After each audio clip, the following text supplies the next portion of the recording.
era abaana bano ffe nga bwe tulaba nze mbadde njagala nnyo abaana ndi muntu muwagizi w'abantu n'abaana baabwe naddala be bazadde okubasomesa naye bwe tutuuka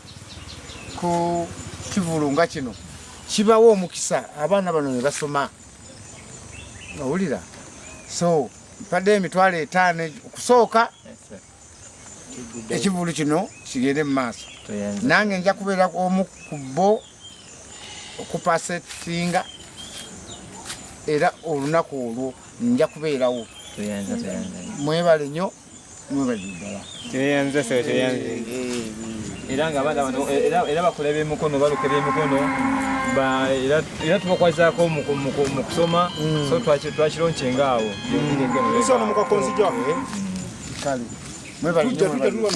kati amanya gange nze Sewama Lawrence era nga mu Kembo Foundation ndi mobilizer mu kibiina kino kya Kembo Foundation era olunaku lwa leero tufunye omukisa ne tusanga omutuuze waffe era ne tumwanjulira ensonga eno ne tumwanjulira ekibiina engeri ekikolamu emirimu gyakyo era ne tumwaniriza ne tumulaga eposita zaffe zitwakubye era n'akwata mu nsawo n'akwata emitwalo 5 n'agituwa giyambeko mu kutandika ekivulu kino era n'atusuubiza tagenda tulekerera paka ng'ekivulu weekiri naye tusaba yenna yenna muziza kisa yenna nga owulidde omulanga guno kuba ekivulu kino kuba abaana bano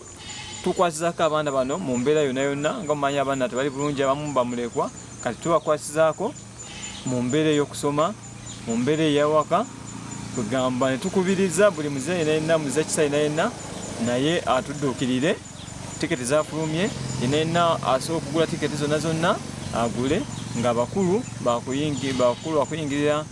13,000 abato bakuyingira singi 15,000 enamba komizo muyitanga mufuna tiketi mujja kwita ku namba eno 0779 64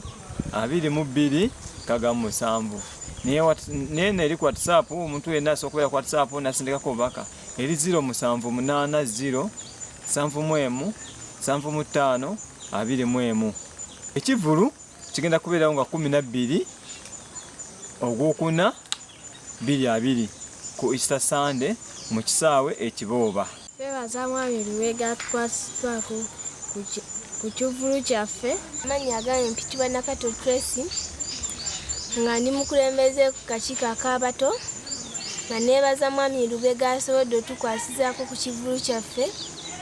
Tumwebaliza nnyo, twemwebaziza nnyo, yeebale nnyo wazizeewo. Tweyanziza nnyo Mwami Lubega ko gye emitwalo 5 gy'otuwadde. Ne bakizira kisa bonna abali ebami gye mutuyambe mutukwasizeeko nammwe. Era twebaza nnyo Mwami Lubega buli kimu kyakoze.